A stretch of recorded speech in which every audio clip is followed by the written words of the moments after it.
係林醫生，我係一個精神科嘅專科醫生。咁今日咧，雖然個主題我哋係講認知障礙，但係咧，其實我都會想講埋少少一啲其他嘅相關嘅精神狀況嘅。咁大家一齊聽下，我哋亦都有啲故事會分享一下俾大家聽嘅，好唔好啊？嗱，咁但係咧，一開始我想問大家幾個問題先。今日咧，呢一個熒幕咧有少少高啊，所以大家要辛苦少少抬起個頭，咁亦都會精神啲去聽一齊去即係參與下，好唔好啊？係啊，想問下大家呢兩個星期心情點樣啊？好，係啊，唔係咁好啦，天氣又唔係咁靚啦，係咪啊？有冇話有陣時會覺得好似成日都唔係好開心啊，冇乜心機咁樣啊？我見到都有啲朋友岌頭，係啦。第二就係會唔會對日常嘅生活好似覺得咩都唔係好想做，或者就係我淨係想攤喺屋企度休息下，有冇呢個情況啊？都好正常啦，係咪啊？我心諗我琴晚即係放完工之後返到屋企，我都係攤咗喺張床上邊。今日個講座我都冇去特別再準備啲咩嘢啦，係啦。咁第三就係大家嘅問下自己個記性又覺得點樣咧？有啲時候好似朋友講完啲嘢啊，或者幾時約咗人啊，又唔係好記得咧？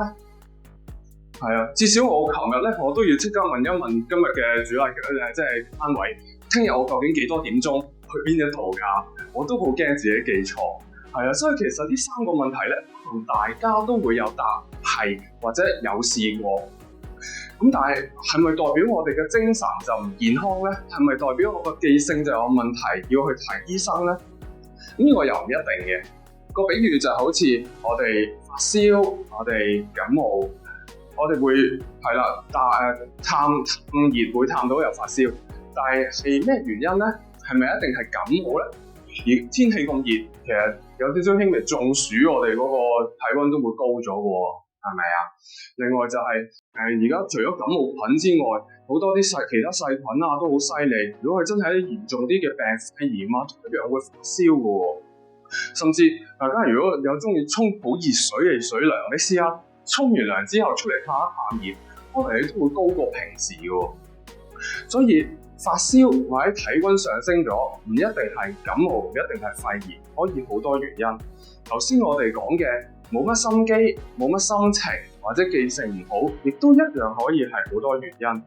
今日我想同大家分享嘅就係關於抑鬱症啦、一啲情緒病啦、因為認知障礙症啦，或者可能有陣時以前我哋會叫做腦退化咁樣啦，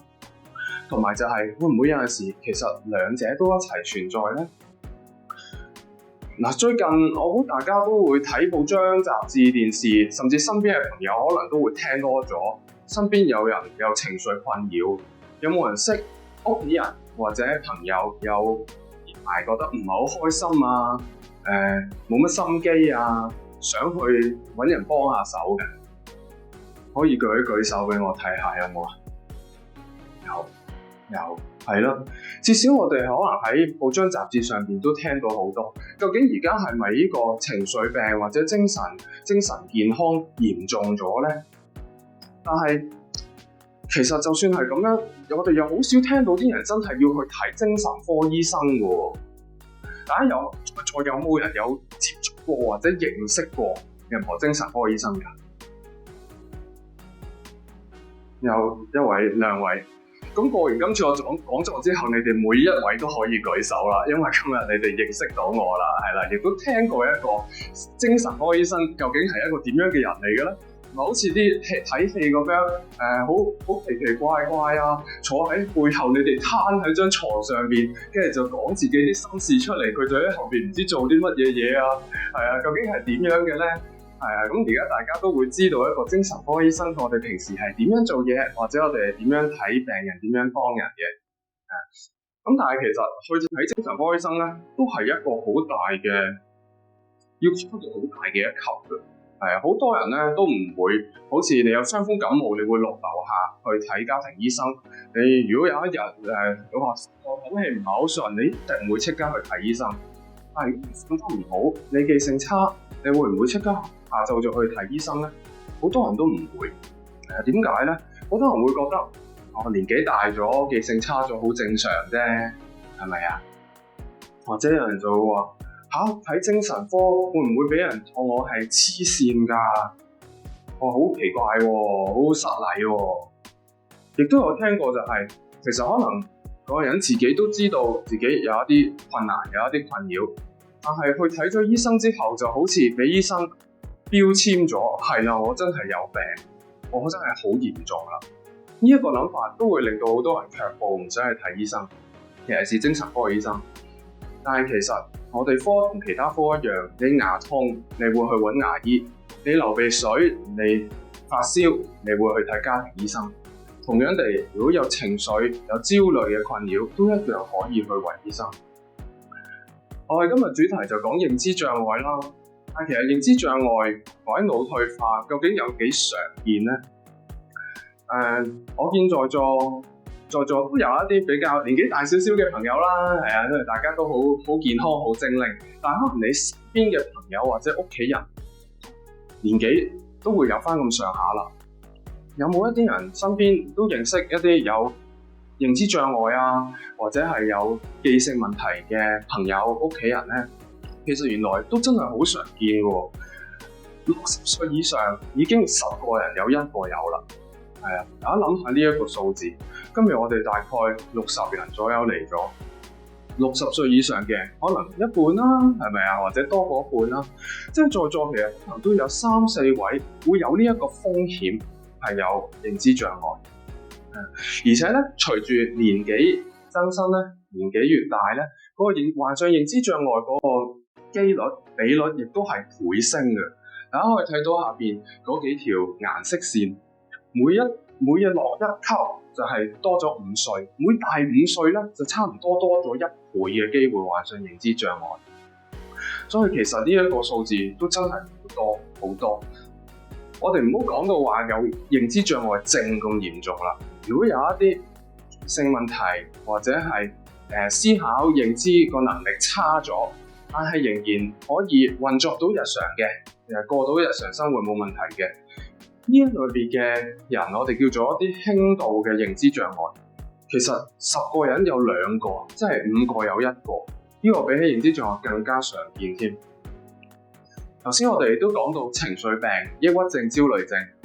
咁我哋計埋呢一個數字，亦都係10個差唔多有1個。所以其實無論係精神困擾或者認知障礙，喺社區裏邊都係非常之常見。而其中可以引起我哋嘅大腦受到損傷，出現一啲情緒或者精神問題嘅一個好大嘅因素就係壓力。在座有冇人成世人冇經歷過壓力㗎？我會好羨慕你，如果係嘅話，係啦，我相信大家都聽到苦啦，係咪啊？咁但係壓力係咪就係一樣壞嘅嘢嚟嘅咧？係咪個個有壓力就會有情緒或者有精神嘅困擾咧？咁答案當然就唔係啦。但係喺年紀大咗之後，面對嘅壓力比起其他年齡可能會更加廣泛咗，更加複雜咗，唔同咗。我都有見唔少一啲年紀大啲嘅病人啦，或者喺診所度認識佢哋啦。我聽過就係佢哋以前年輕嘅時候，可能係呢間公司嘅老闆，或者係打理晒全個屋企，上又照顧，下又照顧嘅家庭主婦，甚至孫仔孫女都係佢由細湊到大嘅。但係當佢年紀大咗啦，退咗休啦，冇再喺間公司度做，或者屋企裏邊唔再需要佢哋照顧啦，突然之間覺得生活好似冇咗意思，好似自己唔知係一個點樣嘅人，每日以前要返工，而家煮飯買餸好快就做完晒嗰啲嘢啦，跟住之後全日流長就唔知做乜好。原來呢一個空閒，呢一個得閒都可以變成一個壓力㗎。另外，當然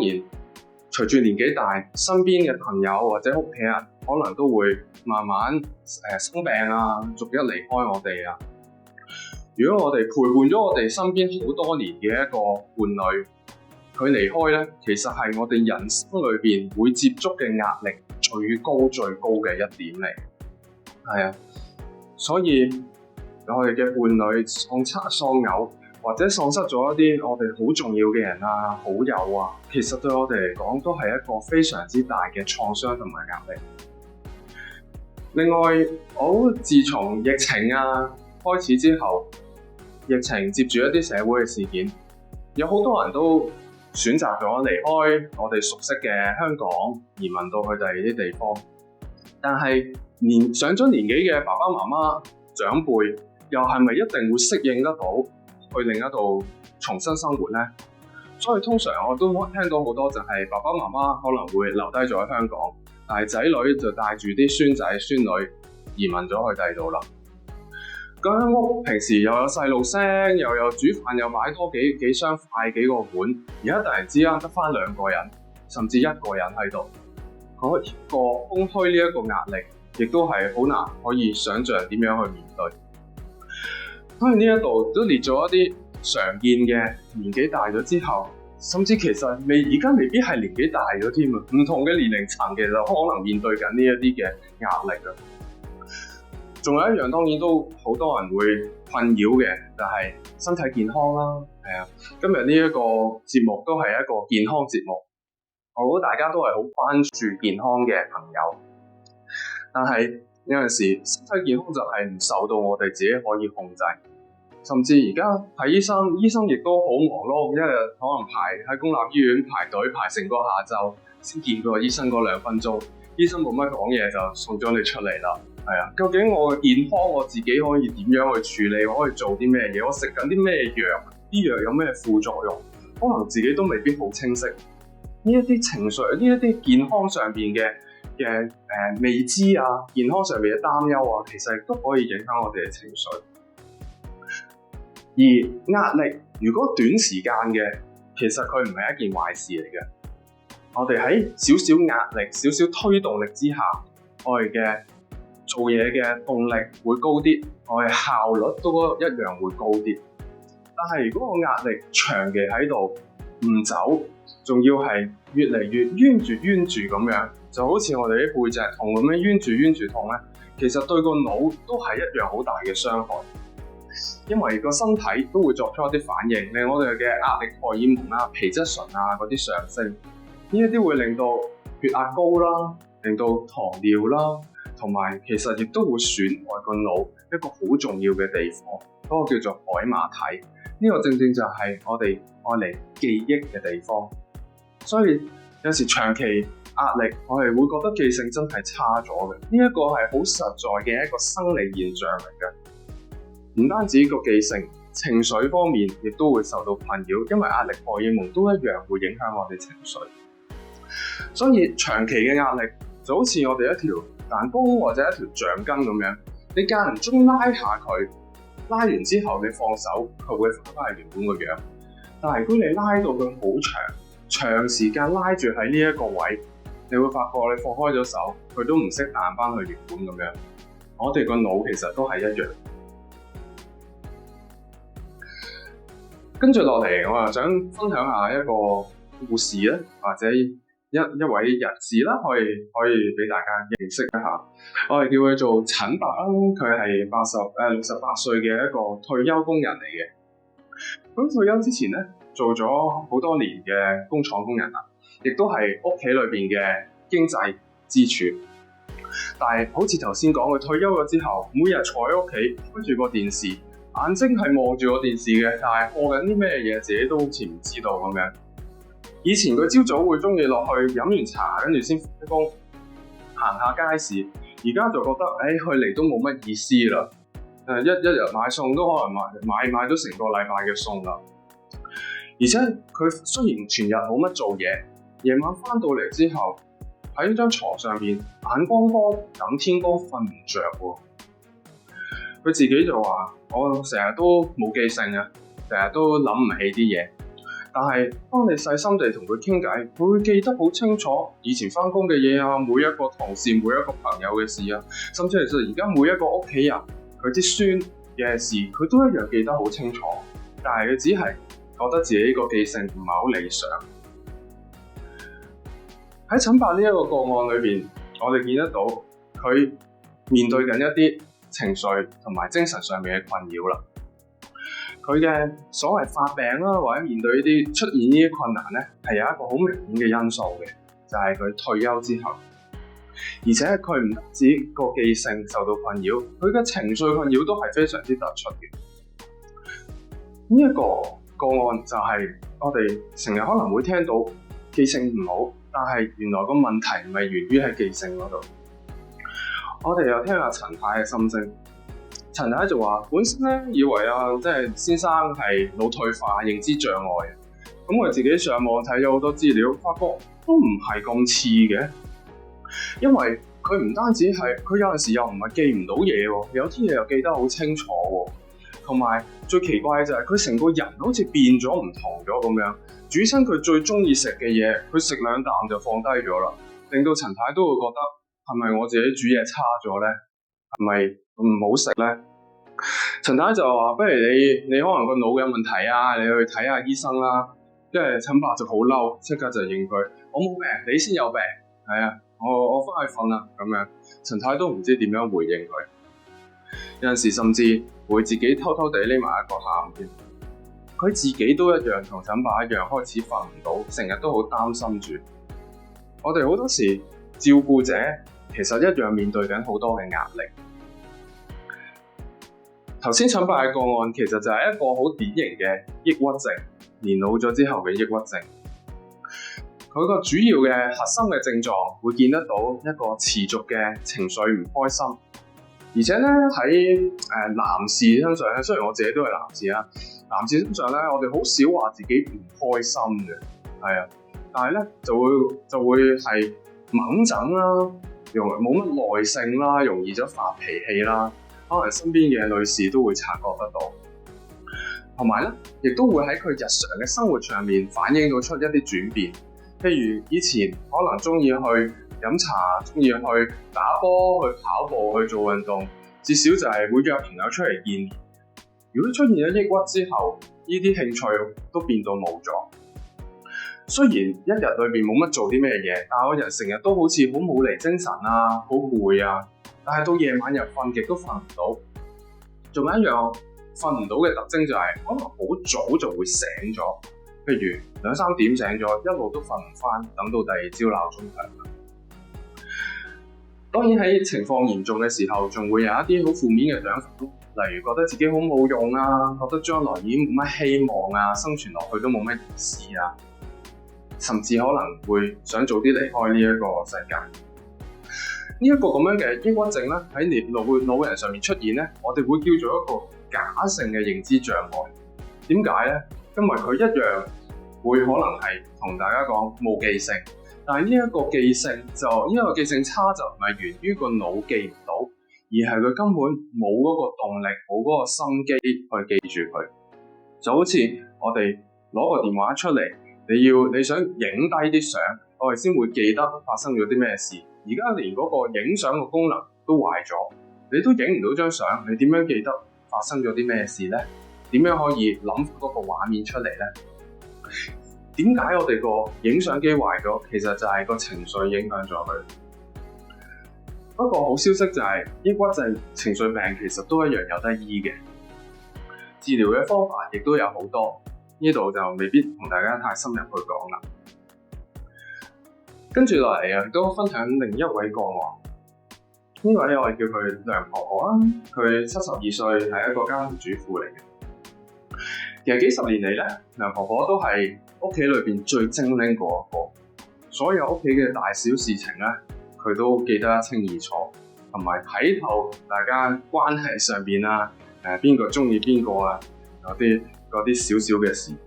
另外咧，每一個屋企人孫仔嘅生日啊，佢哋全部都係好上心嘅。但係1-2年前咧，屋企人就見到佢開始有啲唔同啦。佢朝早食完嘢嘅時候，都過咗一陣就話要煮飯，要整早餐。係啊，屋企人都以為咁快就肚餓，明明啱啱食完冇耐啫喎。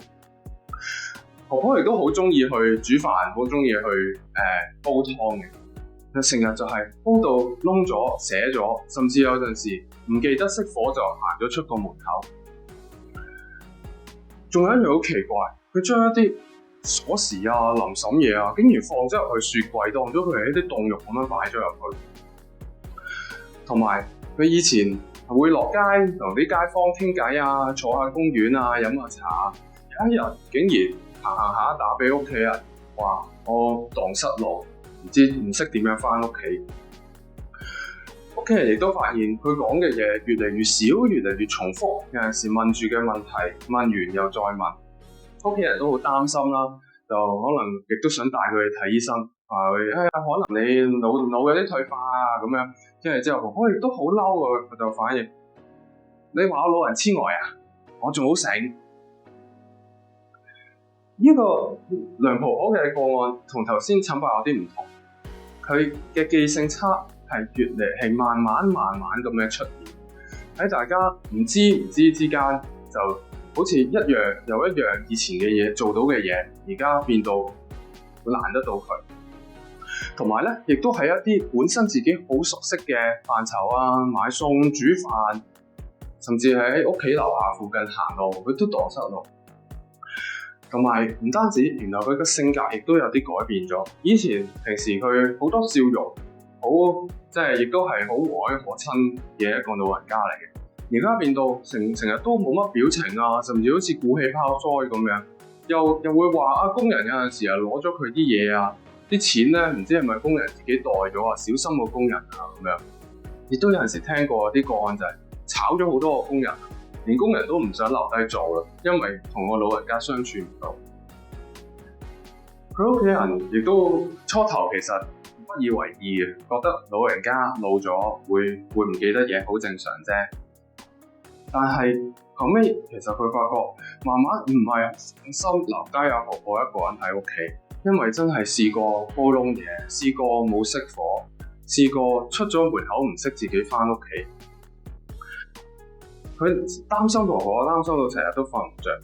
而且婆婆亦都瞓唔着，半夜三更會走出嚟問：我仔要帶阿仔返學，阿仔已經40幾歲啦，孫都已經10幾歲啦，仲話要帶阿仔返學。所以屋企人其實大家亦都好擔心，亦都唔知可以點樣幫佢。頭先講嘅婆婆呢個個案就係好典型嘅一個認知障礙。其實認知障礙或者腦退化都有好多種種類嘅。我哋聽比較多或者媒體上面講得比較多嘅就係第一種呢個阿茲海默症，呢亦都係最常見嘅一個腦退化認知障礙症。佢嘅特性就係記憶係最早開始出現問題嘅，同埋係慢慢差落去嘅。有啲好似我哋揸車個車胎鏟咗口釘，唔係一次過冇晒氣嘅。你可能揸多幾程車，突然之間你先發現個胎扁晒，係啦，或者個車響咗嗰個警號話俾你聽胎冇氣。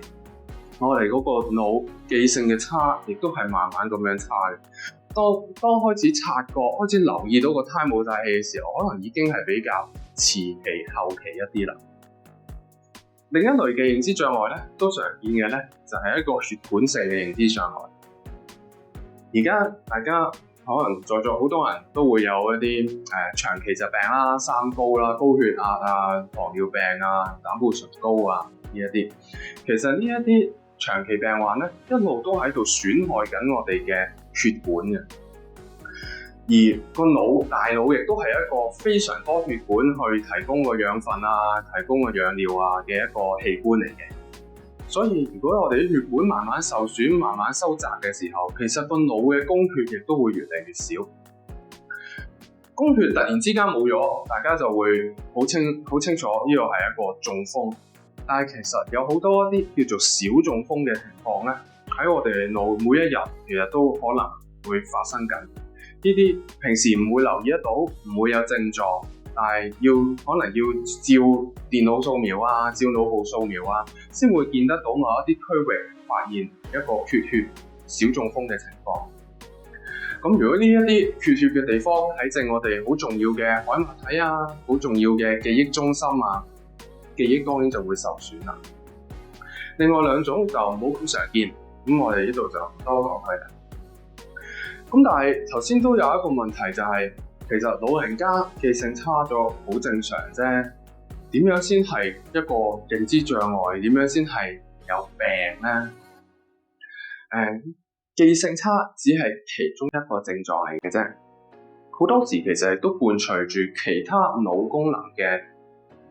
缺損或者係退化咗嘅。比較明顯啲嘅會係注意力啦，譬如我哋睇電視、睇報紙、睇書，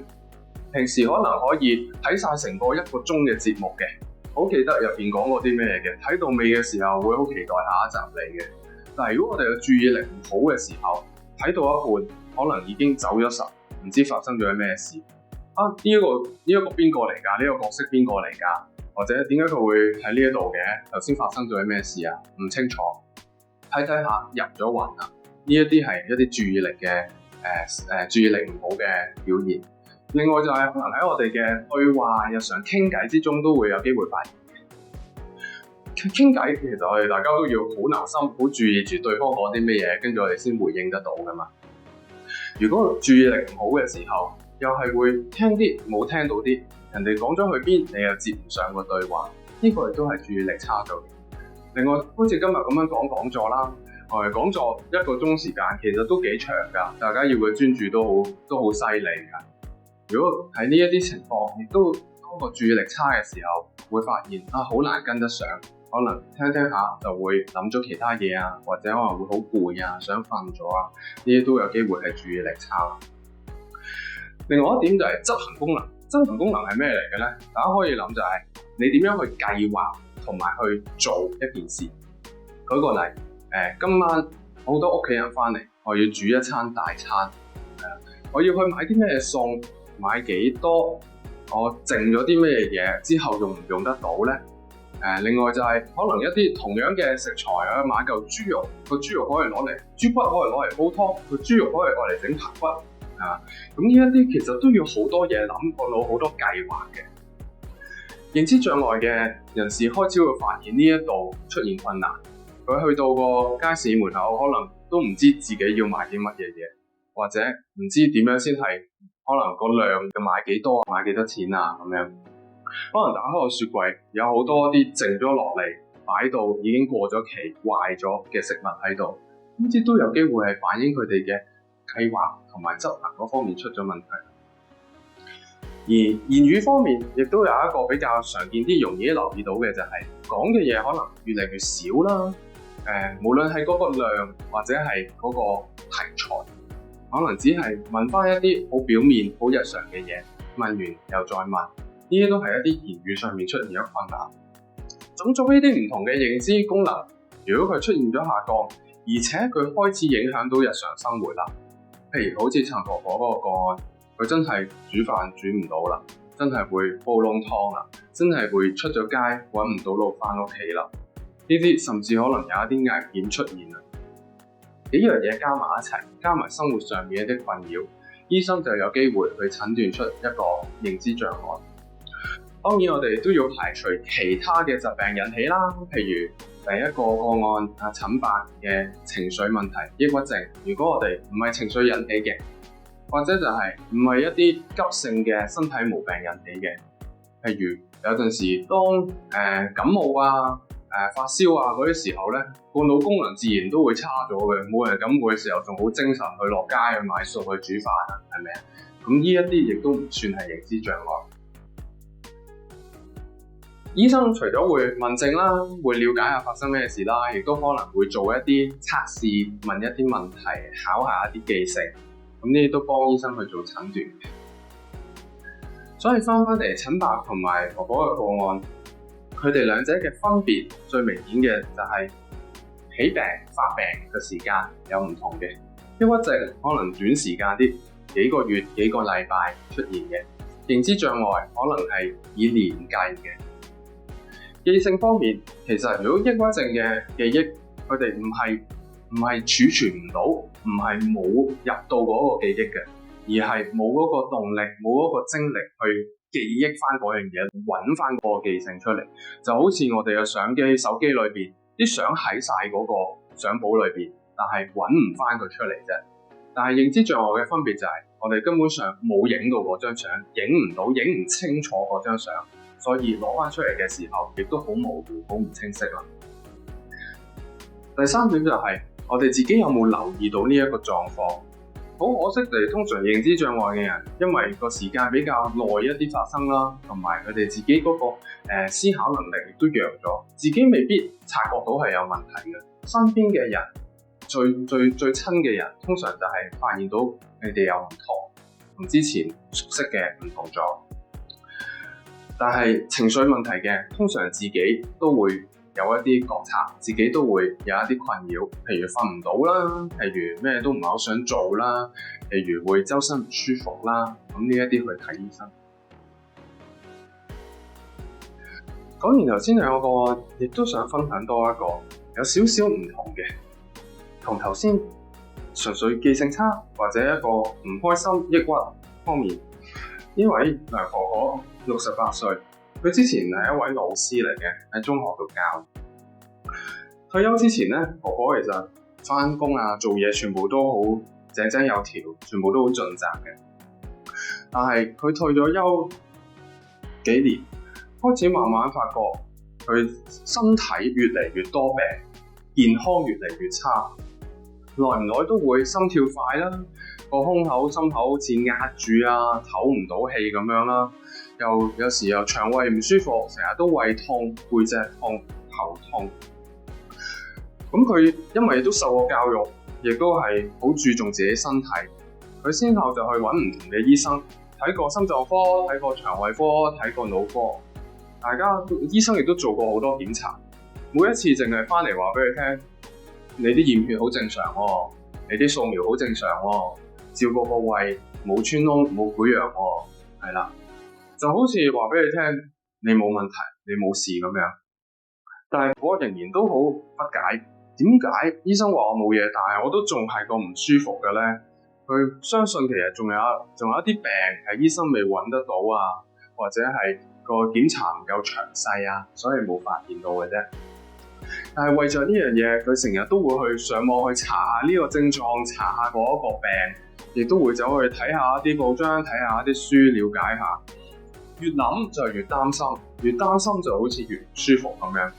同埋唔單止自己嘅健康啊，佢仲會擔心，如果我有咩事，我啲仔女又要花好多錢帶我去睇醫生，又要照顧我啊，同埋屋企上邊平時好多嘢我打理嘅，而家我做唔到，又要屋企人去幫手啦。成日諗下，諗到個腦都停唔到落嚟，夜晚亦都瞓唔着。喺呢一個情況，我哋又點樣理解咧？點解醫生話我冇病咧？原來咧，周身唔舒服呢樣嘢喺老人家上邊，其實亦都可能係一啲情緒、精神困擾嘅跡象嚟嘅。而比較常見啲就係焦慮症啦。焦慮症有嘅身體症狀可以有好多嘅，可以係心口唔舒服啦、心悸啦、心跳快啦。可以係唞氣唔暢順啦，或者成日好似覺得上氣唔接下氣咁樣啦，頭暈頭痛、肌肉繃緊，啲膊頭啊、背脊啊、腰啊嗰啲成日都好緊好痛，呢一啲其實都係好常見。我見到個朋友開始喺度伸下懶腰、伸展下，係咪啊？因為其實唔一定焦慮症嘅，就算我哋有一啲緊張啊、有一啲擔憂啊，其實個身體都會有咁樣嘅信號話俾我哋知。因為個腦或者個身體其實都好精靈嘅，當我哋未必察覺得到自己有好多嘢擔心，有好多嘢憂慮，但係個身體真係處於一個有壓力嘅狀況嘅時候咧，嗰啲壓力會周圍走，我會咁樣形容，會走咗去身體唔同嘅地方，就喺嗰度撩下，搞到你唔舒服。呢個都同除咗年紀大之外，其實都同我哋文化有啲關係嘅。一般即係中國人，有陣時將一啲情緒啊，將一啲自己嘅事啊，中意收埋喺心裏邊。尤其是唔想煩到屋企人啦，唔想喺朋友面前好似好多即係好多事咁樣啦，都係唔會講出嚟嘅，同埋會覺得呢啲嘢忍下就會過噶啦。但係我哋嘅身體亦都好誠實，一啲壓力儲存喺度，一路我哋冇方法排解佢嘅時候，佢就會用另一個方式嚟煩住我哋嘅啫。而好常見嘅就係用一個身體症狀。咁呢一個係一個即係比喻嘅解釋啦，但係其實生理上都一樣有得解嘅，因為我哋焦慮、壓力大嘅時候，我哋某一個嘅神經系統，我哋叫做一個交感嘅神經系統，其實就會活化咗。呢個交感嘅神經系統咧，其實平時係愛嚟幫我哋應對危險嘅。我成日舉嘅例就係喺遠古，我哋人類仲喺森林啊，仲喺一啲大自然生存嘅時候，當我哋遇到一隻獅子老虎出現喺面前，呢一個交感神經就會激活啦。我哋有咩反應啊？我哋會好驚啦，我哋會心跳快啦，我哋會唞氣唞快啲啦，我哋啲肌肉一定要緊晒，因為隨時準備走啦，係咪啊？就算唔走，我可能會搏過死過啦。呢一啲反應全部都係好自然嘅生理反應嚟嘅，只不過隨住時間過咗咁多代，我哋而家唔使再面對獅子老虎嘅威脅，但係我哋面對金錢，我哋面對工作、退休、健康各樣嘅威脅，呢個最原始嘅危機系統、危機警報咧，仍然都繼續喺度，仍然都生效，所以我哋嘅身體反應亦都係冇變到嘅。焦慮，如果平時有一啲小事或者有一啲事情發生，我哋會擔心佢，呢個好正常。但係如果你察覺得到，我哋擔心嘅唔係一件事，唔係兩件事，唔係10件事，唔係50件事嘅時候，呢個就唔係一個正常嘅焦慮反應啦，可能係一個廣泛性焦慮症嘅表現。我哋對好多嘅事情都會好持續同埋好過度嘅擔心嚟嘅。同埋最辛苦嘅就係自己叫唔到自己唔好諗嘅，或者身邊嘅人叫你唔好諗，你係停唔到落嚟咁樣諗嘅，亦都會影響咗我哋日常生活啦。例如會諗到好攰啊，諗到好冇精神啊，但係攰得嚟夜晚又瞓唔着覺啊，個人都會煩躁啲，容易掹震啲。呢一啲症狀如果集合埋晒一齊，同埋都持續咗可能半年以上嘅時間嘅話咧，就有機會係一個廣泛焦慮症。廣泛焦慮症喺上咗年紀嘅朋友裏面比較係一個最常見嘅焦慮症啦。其他嘅焦慮症大家可能聽過係一啲驚恐症啊、社交焦慮啊，呢啲相對喺老年人就冇咁常見。同埋喺年紀大咗上面，亦都好似頭先講，身體嘅症狀可能係第一樣出現嘅症狀，帶到我哋去要揾人幫手或者睇醫生。分享咗3個個案，希望大家亦都對抑鬱啊、焦慮啊同埋認知障礙啊多咗少少認識。但係有啲情況之下，可能除咗認識之外，真係要及早啲揾人幫手嘅。就係如果我哋發現到我哋嘅情緒已經日日都唔開心，日日都冇心機，維持咗2個星期以上，又或者就係真係諗到一啲唔想再生存喺世上啊，想早啲離開啊。有陣時未必淨係諗噶，會去安排嘅。你聽到身邊嘅朋友或者屋企人同你講，嗱，呢一個咧就我家傳之寶嚟噶啦，交俾你好好照顧住佢啦。係啊，哇，呢一啲危險啊！另外就係可能我而家話呢個銀行個密碼銀行啲簿仔啊，如果我有咩事，你幫我睇住佢啦。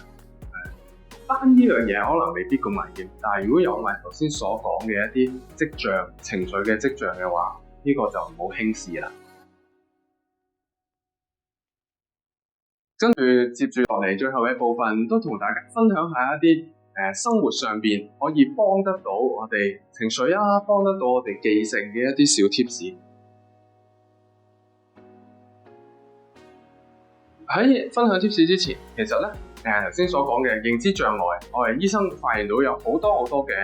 因素都可以導致嘅。咁有一啲我哋改變唔到嘅，例如年紀大啦，係嘛？咁又就係會年紀大嘅啦。咁呢啲改變唔到嘅，但係亦都有好多一啲其實可以喺我哋嘅生活習慣或者喺我哋嘅生活方式上邊去做到一啲嘢嘅。第一就係冇記性，記唔到嘢，最緊要知道咗先，揾嘢幫自己。譬如好似今日我要嚟講座，我上個星期係有另一個講座，點會記得晒啊？真係會撈亂噶嘛？咁咪攞個電話入低個時間，入低個地方。仲要校埋個鬧鐘，琴日提一提我，今日再去問下，係啦，呢一啲少少嘅動作啦，可能其實已經幫咗我哋解決一啲重要嘅事會唔記得嘅問題㗎啦。另外咧，唔知而家大家仲會唔會喺屋企或者喺廚房度掛一個日曆㗎？有啊，係啊，呢個都係我記得以前屋企即係婆婆啊，佢都好中意掛住一個大大嘅數字，係咪啊？寫緊星期幾嘅，下邊仲有好多啲資料，我以前都好中意睇下去研究下佢嘅，係啊。咁呢個日子日曆其實亦都係一個好好嘅提醒，俾住我哋知道住今日嘅日子啦、星期幾啦，同埋即係可能前後後有冇一啲特別嘅事情啦。係啊，會寫低㗎，係啊，仲要約咗嘅人寫埋落去，要睇醫生寫埋落去，咁嗰個已經係一個好好嘅提醒啦。同埋仲要喺最顯眼嘅地方掛出嚟，係咪啊？大家都有手機啦，除咗一個喺屋企度睇得到嘅日曆之外，手機上面亦都係一個好好嘅幫手嚟嘅。我哋有鬧鐘功能啊，有一啲唔同嘅 app 啊，都可以做一個提示提醒啊。呢啲我都經常去用佢嚟提自己嘅。不過忙中總會有錯嘅，同大家分享一樣我自己都覺得好醜嘅嘢。我今朝咧過嚟做講座啦，我本身我要去診所睇症嘅，但係咧我唔記得咗話俾診所聽我今朝有個講座，結果前日嘅時候診所提我今日啲症嘅時候，我先話死火啦，原來約咗幾位，要急打俾佢哋提醒佢哋唔好意思啊，我今日有其他嘢做啊，要改啊，所以呢樣亦都提醒我哋唔係完美嘅，我係會唔記得嘢嘅，真係。咁但係有人去提你，譬如診所嘅姑娘去提翻我。咁同埋我哋亦都會去做翻一啲嘢去補救翻、彌補翻，其實就已經都好足夠。另外就係日常嘅規律啦。無論係退休啊，或者係屋企人可能搬咗出去屋企啊，自己喺屋企呢個時間多咗，生活變咗冇以前咁繁忙，冇以前咁忙碌。不知不覺地，可能夜晚瞓唔着，第二朝咪瞓多啲咯，瞓翻下晏覺咯。但係其實呢樣嘢原來對我哋嘅腦、對我哋嘅作息亦都唔係咁好嘅，反而我哋成日話夜晚瞓唔着啊，冇精神啊，原來第二朝起身，我會建議係一個固定嘅時間起身咧，反而係會幫得到我哋夜晚瞓覺嘅喎。呢個有啲矛盾，就算瞓唔到都要早起身，咁咪好辛苦。下晝好攰嘅喎，咁咪好想瞓。冇錯，我哋要忍一忍。真係唔好瞓晏覺，因為瞓咗晏覺又會打亂咗我哋嘅生理時鐘㗎啦。或者如果真係要瞓嘅，瞓短啲時間，瞓20分鐘、瞓30分鐘就一定要起身啦。呢個就都幫助我哋個生理時鐘可以 keep 翻維持翻一個規律啦。咁另外就係除咗瞓之外，三餐啦，三餐亦都好重要嘅。有翻一個固定嘅時間，提醒翻個身體，呢個時候就係要食嘢啦。我哋要用我哋嘅消化系統要起身啦，個消化系統都咁，所以呢啲亦都唔好因為我哋嘅生活習慣唔同咗，而又即係去改變咗啦，或者係即係唔食啊，咁就更加唔好啦。另外就係食藥，我覺得真係其實而家都市病都好常見，藥大家都可能係離唔開大家嘅生活。我都成日會聽到病人話唔記得咗食藥啊，夜晚出街出得夜咗啊咁樣，所以要提醒翻自己要有翻個規律去食藥，同埋就係啲藥盒去執好晒啲藥，擺翻喺一啲多眼嘅地方，譬如擺喺朗口中隔離啦，咁你每一晚都會刷牙見得到佢，又會記得啦，或者係就擺喺床頭，擺喺你叉電電話嘅隔離，咁當你放低電話去叉電嘅時候，又會睇得到佢啦。第三就係一啲家居嘅安全都好緊要，尤其是屋企有老人家嘅咧，有認知障礙嘅老人家，佢哋對於個環境啊，要接收環境嘅資訊咧，其實已經會有困難咗，或者有難度咗。如果我哋地下仲有好多嘢擺咗喺度啊，屋企啲嘢仲係好雜亂嘅話咧，其實增加咗佢哋個腦要處理信息嘅負荷嘅。執翻好啲，擺翻好啲嘢，等佢亦都唔會剔親，唔會跌親。要揾嘢嘅時候，亦都知道去邊一度揾翻，呢一個亦都會幫得到佢哋所謂記唔到嘢啦，揾唔到嘢啦呢個問題。跟住第三個建議就真係幫我哋個腦活化翻下嘅。好多人會問我打麻雀有冇對記性有冇用？雖然冇一啲研究去做打麻雀對記性嘅幫助，但係我都可以話俾你聽有幫助嘅。係啊，因為打麻雀真係要我哋用好多腦，要分析好多嘢，要諗自己點樣砌啲牌，係咪啊？仲要睇住人哋打出嚟嘅有冇即刻有冇得食，有冇得上。咁所以呢個可以 keep 住我哋成個腦都好精神、好專注、好活躍。做一啲腦部嘅練習，好似腦部嘅運動咁樣，其實對我哋個腦嘅健康好緊要。就好似我哋身體健康要做多啲運動咁樣，而做身體嘅運動一樣幫到個腦嘅。點解呢？因為身體嘅運動會幫助一啲腦血管嘅健康，或者整體血管嘅健康。呢一度咧都可以幫助減少到個腦血管閉塞啊，或者頭先所講嘅一啲小中風嘅風險。第三樣嘢就可以去學下一啲新嘢啦。例如我會聽，可能老人家會去學下跳舞啊，學下唱歌啊，甚至學下用智能手機啊，學下一啲打字啊。我覺得佢哋好犀利㗎。我都提醒自己，第時老咗我都一樣要繼續學嘅。所以大家都係要俾個腦唔好停落嚟。咁最後就係一啲比較常識啲，大家都知道嘅，唔好孤立咗自己，揾朋友、揾屋企人，見多啲人，去多啲唔同嘅場合聚會，好似今日咁樣，大家嚟到呢一個會場，可以亦都有機會嘅就認識下你隔離嘅人啦，傾幾句偈啦，可能亦都交到一個新嘅朋友，就對生活上面有一啲新嘅刺激，咁當然亦都要照顧翻好自己嘅身體，如果有任何長期病嘅，準時食藥，控制翻一啲血壓啊、血糖啊、膽固醇啊呢一啲，察覺到自己身體有唔妥、有轉變咗嘅，或者你身邊有嘅重要嘅人話俾你聽有唔妥嘅，我哋早啲去揾人幫助，可能去睇家庭醫生先，或者去揾翻一啲專業人士。咁呢度少少嘅分享，即係一啲關於一啲補充劑啊，因為好多人都會問我有冇一啲嘢食可以幫助到個記性，好確實咁答你就真係冇嘅，即係冇乜一啲嘢食完之後，我哋突然之間變咗記憶超人嘅。咁但係有一啲研究都會見得到，含呢個 omega 3啦，即係啲 DHA 啊、EPA 啊、深海魚油啊嗰一類嘅嘢咧，有啲小嘅即係小嘅研究，其實都會見得到對早期嘅認知問題有少許嘅幫助嘅。而且佢最好就係冇乜一啲副作用，甚至其實佢唔單止對個腦，佢對其他嘅心血管啊、其他血管狀況啊個健康都好嘅。咁所以呢一個唔係一個醫療嘅建議，不過如果有人諗緊會唔會去補充嘅，咁我覺得呢一啲係一啲比較多啲醫療數據俾到大家知道嘅資料啫，係啦。咁所以就由今日開始，我哋有少少生活上嘅轉變啦，去用一啲嘢幫助我哋記得重要嘅事，設定翻每日一個規律嘅時間表作息，同埋多啲見下屋企人，多啲見下朋友，唔好淨係傳信息，打個電話，打個視頻，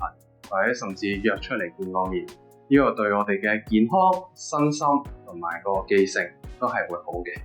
咁我今日分享嘅就差唔多啦。希望幫得到大家。咁醫生你好啊，咁剛才咧第一張嘅光影片咧，你有介紹認知障礙症嘅主要類型。咁我想知第三個類型咧，你係冇講到嘅。咁我想你可唔可以解釋？路易體呢一個咧就會比較多啲係有埋一啲類似柏金遜症狀，同埋咧，佢同一般嘅認知障礙都有機會出現一啲幻覺，但係呢一個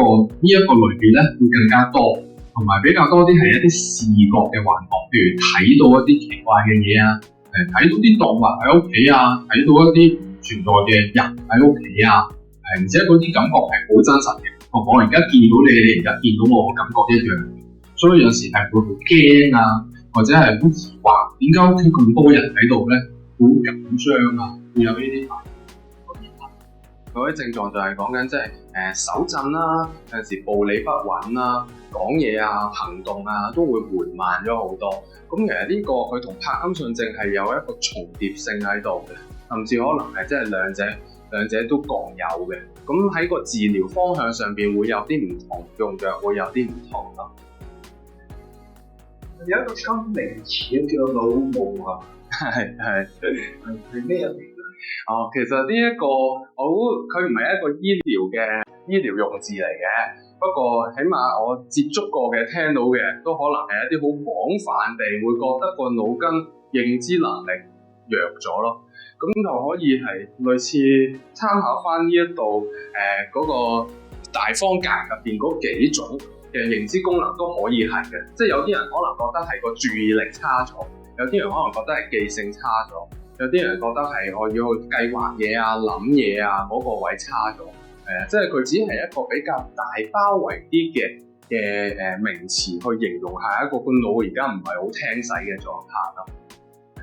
咁因為我估大家接觸呢個字比較多啲就係疫情後啦，係咪啊？係啊，因為我都唔係好記得個出處喺邊度啦，係啊。咁但係就疫情之後，的確多咗人用呢一個嚟形容，同埋亦都好貼切啦，真係好似個腦有一層霧，即係睇嘢啊、諗嘢冇咁清楚。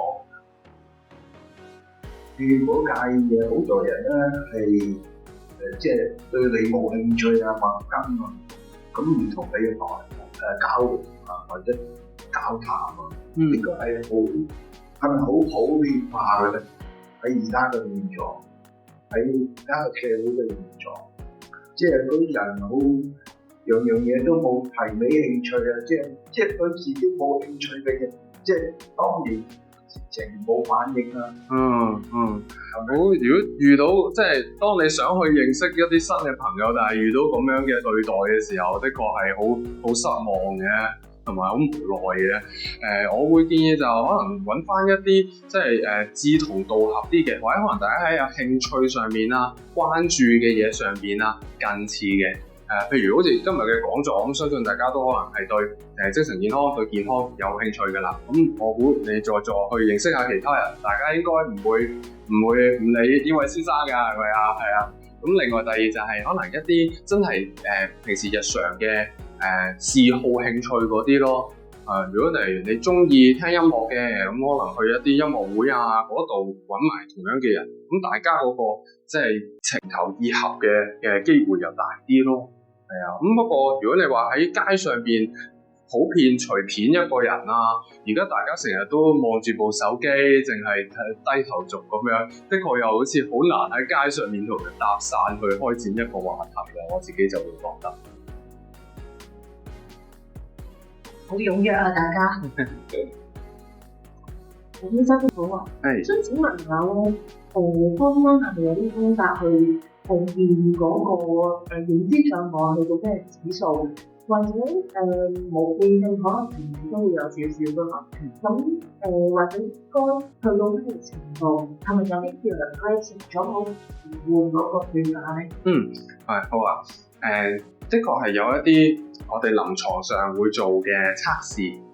去睇下嗰個認知嘅功能差到一個點樣嘅分數咯。咁我哋測試佢有一個總分，有一個即係界線嘅分數嘅。如果低過嘅話，我哋會大啲嘅機會去診斷。不過就唔係用一個分數嚟確認佢有或者冇認知障礙咯。咁因為嗰個測試其實都會包含好多嘢嘅，即係頭先講嘅專注力又會啊，記一啲名詞啊、數字又有啊。跟住之後，你要運算下嘅又有啊，説話嘅又有啊，咁所以佢會係一個篩查嘅工具，我哋會話就係如果你低過某個分數，加上埋喺啲日常生活上面影響到好大啦，影響到佢需要人哋照顧啦，咁幾樣嘢加埋，我哋就會診斷咯。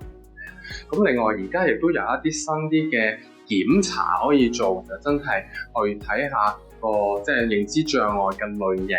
係咪阿茲海默症啊？咁樣都有嘅，不過嗰啲可能喺公立醫院啊，或者就算私家醫生都未必話好普遍，個個都會做。可能真係好有嗰個想知道或者嗰個個案唔係好清晰之下，咁醫生有機會就會建議埋去即係加強我哋自己個診斷嘅信心咯。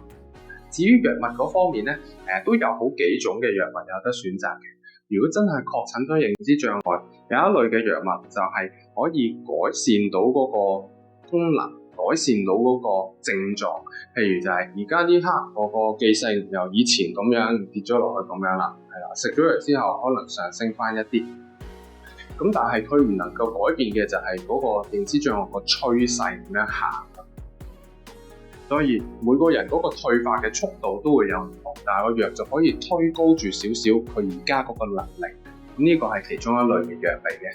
另外亦都有一啲類別嘅藥咧，就係去減低嗰個腦嘅即係繼續嘅退化嘅損傷。咁嗰啲亦都可能會幫到認知障礙相關連帶嘅其他精神問題，譬如有啲人會有幻覺啊，會有啲妄想啊，會有啲情緒暴躁啊，咁嗰啲情況亦都可以個藥係幫得到。第三就都有一啲新式啲嘅藥物咧，就係去延緩或者改變嗰個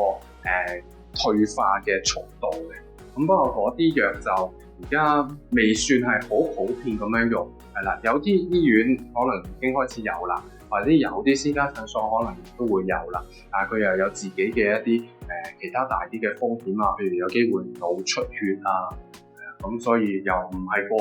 案都會合適用，同埋呢一類嘅藥嗰個費用都幾高昂，亦都唔係個會即係 afford 得到。咁你即係跟住即係呢一個症狀嘅逆轉啊？如果暫時科學上就真係冇得去逆轉啦，所以大家預防會比較緊要，同埋就係點樣去學識同呢一個症狀共處共存咯。有冇啲方法嚟幫自己去應對到我而家記性真係差咗啲喎？點樣可以減少到問題嘅出現呢？咁呢啲會更加緊要。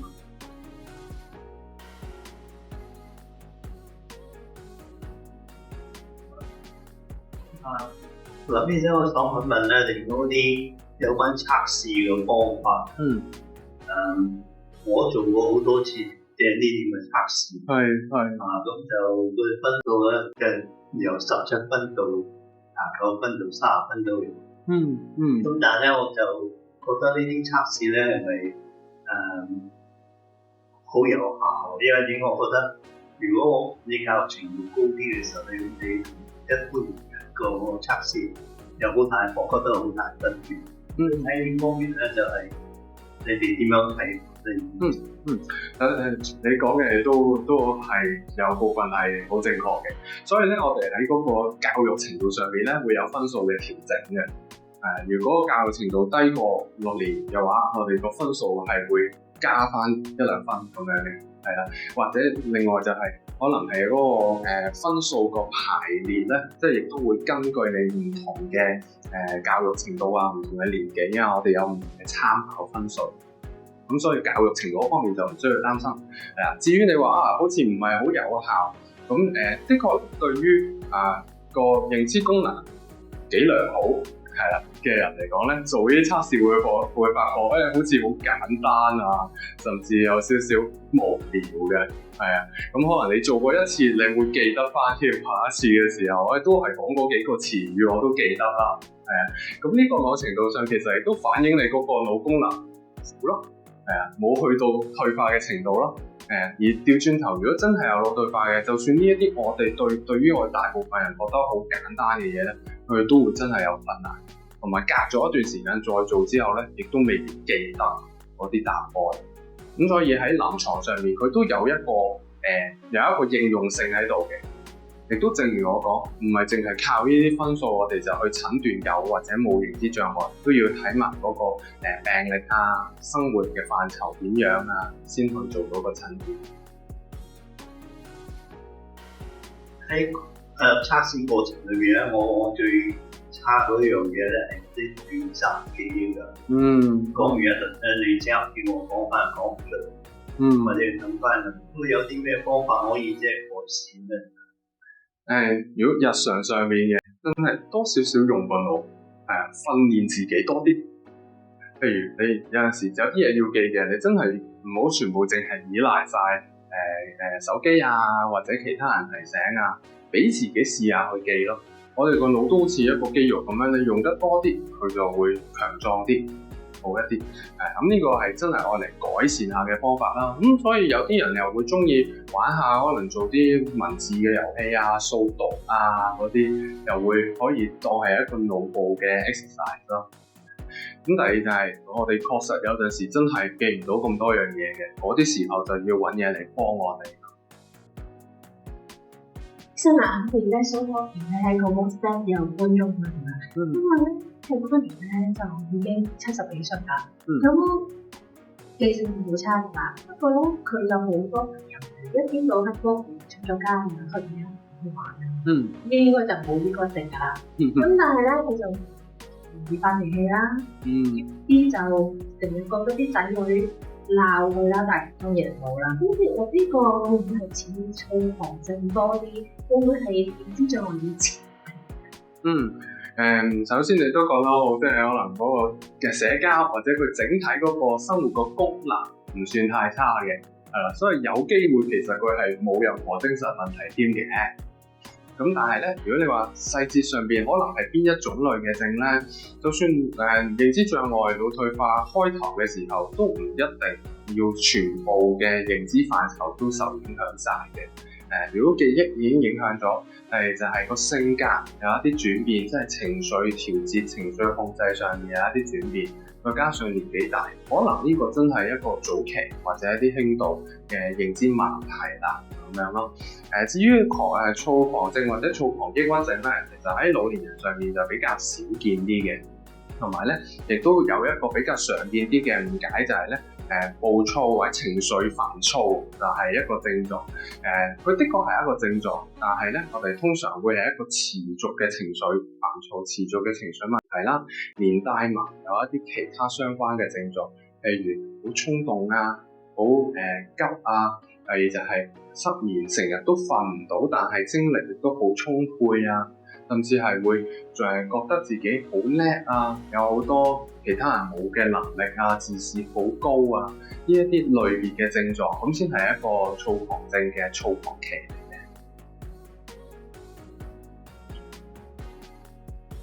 係梁醫生你好，你好。咁譬如話身邊嘅老伴啦，咁自己就最察覺得佢最清楚嘅。咁但係都試過去測試下嗰啲問卷咁但係問卷咧又話佢冇認知障礙，即係分數唔係差嘅。咁但係嗰個行為就係日常生活上，我又覺得佢譬如好容易瞓得着嘅，佢唔係瞓唔着嗰種，啱啱相反，佢可能食完飯，個碗都未擺低，佢就瞓着咗，好快就瞓得着。咁就譬如個動力又冇乜動力嘅，即係譬如可能成台都係佢，即係佢都有好多藥要食嘅，咁咪擺到成台都嚟。佢係唔係唔記得，但係佢會記得，但係嗰個執行指令咧，佢就冇乜動力嘅。即係如果我有時彈佢咧，佢有時又話我知我記得，佢又會咁樣反駁你啦。有時我會需要同佢傾一啲嘢你生活上要冇乜推動力去朋友去街啊，或者去佢哋社交啊嗰啲嘢，佢又係我唔中意啊，因為佢要好多推搪啊，佢唔想我直接觸啊或者嗰樣嘢，但係你會覺得佢喺生活上佢嗰個動力啊或者社交嗰樣嘢好似係冇以前咁咧，係好下降咗好多。咁譬如話，我想話，不如試下睇下醫生啊，或者幾情況咧，佢就好勞氣咁，佢會話你就黐線，我就唔係，即係佢會好多嘅唔認同啦，即係你察覺到佢唔認嘅，佢會覺得你先係有問題嗰個咁即係譬如話作為一個身邊嘅老伴咁我可以點樣去處理咧？好啊！首先我估你都真係一個好細心嘅太太先，即係留意到先生一啲咁樣微小嘅變化，即係性格性情上邊有啲唔同啦，日常上邊好似同以前個動力爭緊啲啊，係咪啊？但係其實的確佢而家喺個，我唔知道而家仲有冇做嘢啊，或者日常係點樣啊？係啦。好啦，係啦，咁但係可能佢日常上邊佢都照顧得到自己啊，去出街自己都冇問題啊，呢一啲喺嗰個功能上邊，佢真係未去到一個認知障礙症嚟嘅啫。係啦，咁但係你留意到佢某一啲譬如個性格上邊、脾氣上邊嘅分別啦、動力上面嘅分別啦，咁呢一啲都可以去真係去揾人幫手嘅。但係至於點樣咧，尤其是即係我一嚟即刻提議睇精神科，咁一定我估佢會好反感㗎啦。你都講緊佢話都食緊好幾種藥嘅，會唔會有家庭醫生有睇開啊？又可以同家庭醫生講下咯。或者就係覆診嘅時候，同家庭醫生順帶一提，我留意到阿先生點樣有啲轉變啊，好似你啱啱咁樣講翻出嚟，其實都好清晰。咁先生可以喺埋喺度一齊聽，唔需要趕走出佢，靜雞雞同醫生講嘢，係啊。咁又睇下佢嘅反應或者佢嘅認知，佢嘅覺察有幾多咯。咁梗係有個醫生亦都可以再去問下，再去評估一下有冇一啲嘢需要幫得到手。到最後可能其實真係呢一刻冇一啲藥去食，冇一啲嘢去即時做，但係由於佢知道翻自己都有少少呢一個轉變，可能喺個生活習慣上邊佢會有一啲改變都唔定。係啦，其實我想問下個數據，70至80咧有幾多%嘅人係有啲認知障礙？你考我輸喎。我要睇翻呢一度先知，因為數字我真係記唔到啦。係啦，70至80，我都可以加埋呢一個數據，其實都有17，係啊，15至20咁上下。咁如果係過咗85歲咧，你係呢個老人家咧，就真係好高啦。見真係可能成多人半歲。當然講我到85歲啦，我係冇認知障礙。咁個歲數之上咧，即係話80歲過外啊，嗰啲人係咪以後都應該揾嘅認知障礙係比較成數少？又唔可以咁講，因為其實隨住個年紀上升咧，嗰個風險係越嚟越高嘅。只不過我呢一度或者我而家記唔起有冇一啲數字即刻答得到你，亦都相對上真係比較少會做緊啦。90歲以上有幾多，100歲以上有幾多，但係普遍嗰個趨勢都係話俾我哋聽，隨住年紀越大咧，嗰個風險係會升。我有一個老人家佢67歲，佢亦都朝早好早起身就行1個鐘啦，跟住咧7做佢游水，游40分鐘啦。咁咧，我前揾到冇人游水，咁我差唔多見到佢嗰時佢游嘅，我8點鐘我話游水啦。咁我問佢好多嘢，咁佢記性好好嘅，佢記到啲人嘅名啊，咁佢嘅生活好有規律。咁係咪真係有一個習慣性咧？佢做到佢生活有規律，佢食嘢好注重。佢有運動，佢早眠，佢9點鐘去上床瞓覺，5點鐘起身。咁呢啲人係咪真係會患嘅認知障礙症咧？機會係比較少，當然佢有遺傳性佢係啦。我都會答你。會係啦，因為一個生活習慣上邊佢健康啊，佢又有運動啊，再加上佢作息嗰啲亦都好規律啊，其實呢啲都係一啲叫做可逆轉或者係即係可以調節嘅風險因素嚟嘅。咁呢啲就係我哋即係每一個人都可以去做到嘅，嚟幫自己減低呢一個風險咯。咁我估唔知可能佢其他嘅身體健康點樣？如果有啲老人家真係到90歲佢都冇乜一啲三高嘅，或者糖尿控制得好好啊咁樣，咁全部呢一啲都會加埋，即係去增加或者去減低到整體嗰個風險。好，頭先你亦都問，即係咪到咗一個年紀都冇，咁就代表佢之後都少啲機會咧？如果直接喺嗰一個人上邊，我估都可以咁樣睇咯。即係如果佢係大風險出現嘅，佢可能早啲時候已經出現咗啦，已經出現咗認知障礙嘅問題啦。佢到咗而家90幾，佢都冇，咁會唔會突然之間下年就有咧？咁我估呢一個風險的確係低啲嘅，除非係一啲即係血管性啊或者其他創傷性嘅原因。咁不過如果喺個即係大數據上邊，或者係一個即係廣泛嚟睇，年紀越增加，嗰個患上嘅機會就越高。咁醫生啊，我哋又有聽眾問啦，咁開始食呢個藥物，其實任何藥都係咁啦，最擔心就咩啊？我係咪開始咗食藥就要食一世啊？係咪唔可以停啊？即係就係無論生高又好咩唔論，就係我一定要食多一種。因為認知障礙嘅藥都大部分都係一個舒緩性，或者係即係治療個症狀上面嘅。咁而認知障礙本身就係會一路差落去，所以咧個藥逆轉唔到，我哋要佢繼續幫得到嘅話，都真係要繼續食住。不過咧亦都有一啲藥，佢只係可能喺早期即係輕微同埋中度嘅認知障礙先有效嘅。如果當有一日個認知障礙已經係發展到一個嚴重嘅情況，嗰一隻藥就可能已經做完佢要做嘅嘢㗎啦，我哋就唔會即係冇原因地或者冇幫助地繼續住佢咯。即係你嘅意見咧係，如果知道自己或者屋企人即係早期有呢啲症狀，就發現醫生你早啲開始食藥就好過早知道醫生。咁多呢個都會係好唔止淨係食藥，即係其他嘅幫忙啊，一啲認知嘅訓練啊，日常生活上邊可以做嘅調節啊，其實都係越早去介入就越好。咁仲有冇啲咩問題請問醫生咧？大家人有七情六慾，咁啊呢個認知障礙症同埋精神科呢方面咧，個人係好多時候唔平復多過，即係心順多過感情。咁點樣去？即係所以話佢唔係話淨係可以靠藥物可以控制，喺邊一方面可以即係你有啲提議？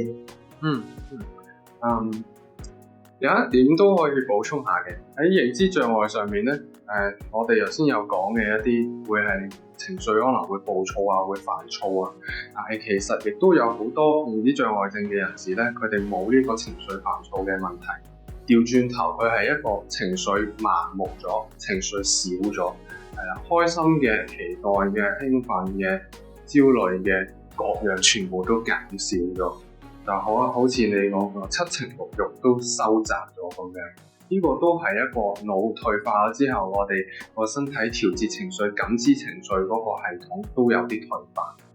咁呢一個調轉頭，佢可能係好平靜嘅。係啊，唔係個個嘅認知障礙都一定煩躁或者有一啲困擾啊、焦慮抑鬱嘅。咁至於真係焦慮抑鬱症啊，可以點樣處理咧？我會話藥物只係其中一個部分啫，佢可以調節翻生理嗰部分，但係其實其他嘅包括心理上邊同埋一個環境啊、生活上面嘅調節，我覺得都同樣地，如果唔係更加重要嘅話。心理上邊有啲心理治療真係會針對翻我哋點樣去諗嘢啦，我哋點樣睇一啲事情啦，個觀點與角度啦，咁可能會個治療師帶領住你一齊去由其他角度去探睇呢一個問題，係啦，去建立一啲新嘅睇法。當我哋有新嘅睇法、新嘅諗法嘅時候咧，亦都會帶動住嗰個情緒會有轉變嘅。例如就係，如果我哋焦慮一樣嘢，因為我哋淨係睇到一個可能性，睇到一條路走。如果我見到其實我仲有第二、第三、第四條路走嘅，我嘅焦慮都冇咁大，會咁樣咯。咁另外亦都除咗一啲心理治療之外，生活上面嘅作息啊，同埋一啲生活習慣嘅調節都好緊要咯。見多啲人其實都係一個